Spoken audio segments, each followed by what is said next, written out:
कल जो मैंने candid upload KIA था वो कैसा था? तर कॅन्डिडचा अर्थ काय होतो? कॅन्डिडचा अर्थ होतो खरा.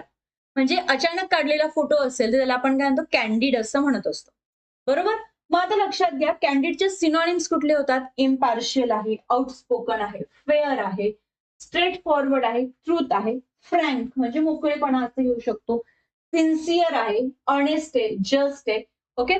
मग आता फ्रँकली बोलणे यासाठी आपण एक इडियम वापरतो. ती इडियम कुठली आहे?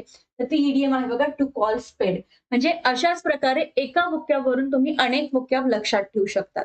मग टू कॉल स्पेड म्हणजे फ्रँकली बोलणे, विदाउट हेजिटेशन बोलणे असं आपण घेतो. मग मित्रांनो, गिफ्ट ऑफ द गॅप ही एक इडियम आहे.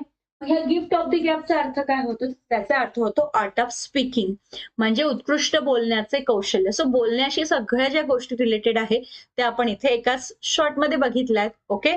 सो नक्की चॅनलला फॉलो करायचंय. Thank you.